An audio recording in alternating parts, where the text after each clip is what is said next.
pessoal, aqui é a correção das atividades de hoje. A gente tem aqui um gênero textual, que é o blog, tá? Como vocês viram no textinho que eu passei, para vocês estarem registrando no caderno. O blog, ele lembra bastante os diários pessoais, né? Que as pessoas costumam postar fatos cotidianos, coisas que aconteceram com elas.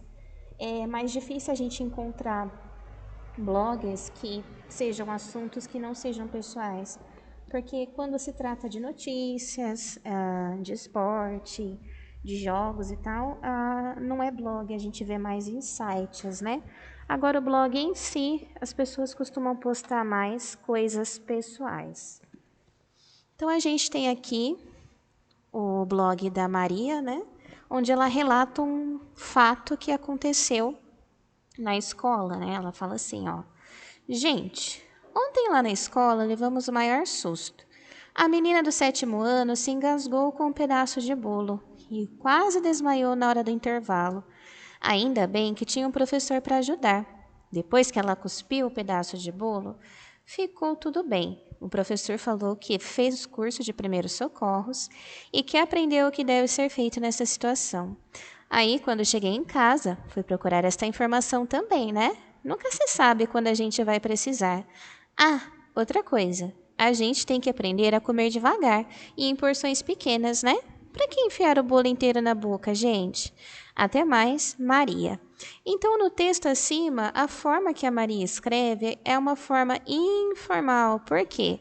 Formal é o texto que a gente usa em documentos, né, em cartas que são para autoridades ou para alguma coisa de esfera profissional, né? Poética seria mais poema, né? Parte de poesia, parte de rimas, então também não é. E ríspida seria uma maneira grosseira. Ela não foi grosseira no texto dela, então, linguagem informal, tá? No trecho. Aí, quando cheguei em casa, fui procurar esta informação também, né? Maria foi procurar a informação por quê, né? Aqui ela fala disso depois que ela conta que o professor fez curso de primeiros socorros. Então a resposta certa é a letra B. O professor falou sobre o curso de primeiros socorros que fez. No blog, né, a 3, no blog de Maria, o trecho que desencadeia os acontecimentos relatados é: então, esse trecho que vai desencadear o que aconteceu lá na escola, que foi a menina engasgar com o bolo, é a letra C, ó. Uma menina do 7º ano se engasgou com um pedaço de bolo e quase desmaiou na hora do intervalo, tá? Então, letra C. Aqui na 4 era uma produçãozinha de texto. A proposta era que você criasse, né, ali fala assim, ó, abaixo está uma página de blog, né, de um blog, que você criará para comentar os acontecimentos ocorridos na escola de Maria. Então, aqui você vai colocar a data, seria a data de hoje, né, o título do post, como se você fosse fazer uma postagem. Que nome você vai dar para o seu blog? E aí você vai comentar o que aconteceu, como se você fosse um aluno que assistiu aquele acontecimento também, da menina se engasgando, né? Comentar os acontecimentos ocorridos na escola da Maria. Eu estava no intervalo e vi a menina se engasgar com o bolo, né? Vi quando o professor ajudou, então ali fazer um textinho como se você estivesse contando o acontecimento, como se você tivesse assistido acontecer, tá? E assinar com o nome do autor, né? Que seria o seu nome, tá? Bom, a atividade de português era até aí. Depois a gente tinha uma atividade de matemática, que era o bloco 4, começava aqui na página 64, tá? Então, aqui, o primeiro probleminha fala da Júlia. Ela tinha R$ 658 e ela queria comprar uma geladeira e um forno elétrico. Ela comprou o forno por 280, tá? Então, os valores que a gente tem para trabalhar aí é R$ 658 que ela já tinha, mais os 280 que ela gastou com o forno. Para a gente saber quanto sobrou desses 658, para ela poder comprar a geladeira que custa R$ 750. Então, uma forma de resolver seria pegar os R$ 658, subtrair os 280 que ela gastou com o forno, sobraria R$ 378. Desses 378, a gente pega 750 que ela precisa para comprar a geladeira, tira os 378 que ela já tem, para saber quanto falta para ela atingir o valor que ela precisa. Aí, fazendo a continha de menos, né? 750 menos 378 dá R$ 372. Então, resposta certa, letra B. Aqui na 2, a gente tem uma tabelinha, né? Onde os alunos da professora Renata fizeram uma pesquisa, né? Para poder ver ali o destino que eles preferiam nas férias, tá?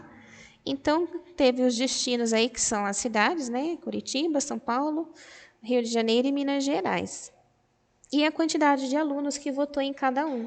5 votaram em Curitiba, 15 em São Paulo, 8 no Rio de Janeiro e 10 em Minas Gerais. Então, quantas crianças participaram da pesquisa? Para você descobrir, você precisa somar todas as crianças que votaram, né? Então, dá um total de 38 crianças. Qual foi o lugar mais escolhido pela turma? Se a gente vê aqui, o que recebeu mais votos foi São Paulo, né? Com 15 votos. Qual foi o lugar menos votado? Curitiba, né? Que teve só 5 votos. Na 3, você precisava transformar essa tabela em um gráfico. Então, eu montei aqui um exemplo de gráfico para vocês. Aqui eu tenho as quantidades de alunos, né? Que vai até 15. E aqui eu tenho as cidades que foram votadas. Então, quantos votaram em Curitiba? E eu subo a torre de Curitiba até a quantidade que votou nela. Foi 5, não foi? Então, Curitiba, 5. São Paulo, 15 crianças. Ó, subi a torrinha de São Paulo até 15. Rio de Janeiro. Rio de Janeiro foram 8 crianças. Como eu coloquei de 5 em 5 os números aqui do lado, para não precisar numerar até o 15, né? Eu sei que o 8 ele fica mais ou menos perto do 10, quase 10. Então, coloquei um pouquinho para baixo aqui a torre do Rio de Janeiro. E Minas Gerais, que foram exatamente 10 crianças, aqui, então, um pouco acima aí do Rio de Janeiro. Então, o gráfico ficaria mais ou menos assim, tá?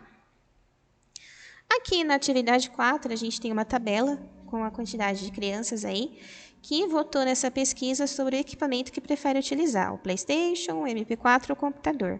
Hoje em dia, a gente não usa mais MP4, então seria como se fosse o celular. O MP4 era usado apenas para ouvir música, tá? Bom, aí aqui ele pede para a gente observar quantas crianças, quantas turmas tem, né, cada ano, de acordo com a quantidade de crianças.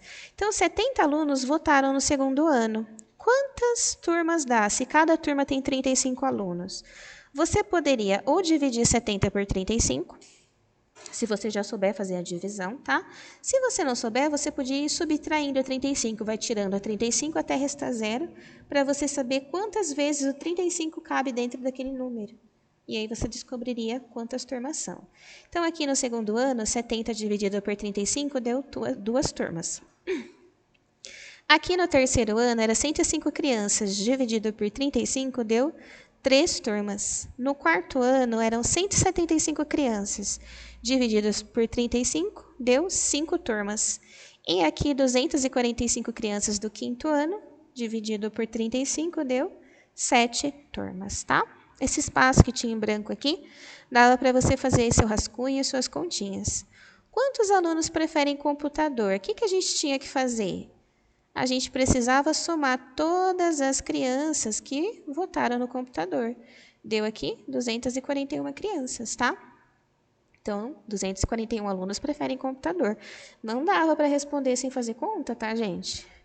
B, qual equipamento menos votado na escola? Eu somei todos aqui. Então, PlayStation, 195 crianças. MP4, 159 crianças. E o computador, 241. A menos votada, né, gente? Foi aí o MP4, tá? O menos votado. Então, aqui, MP4. E aí terminava as atividades de matemática. Então, essas foram as atividades de hoje, tá? Qualquer dúvida, é só mandar para mim. Um beijo. Tchau.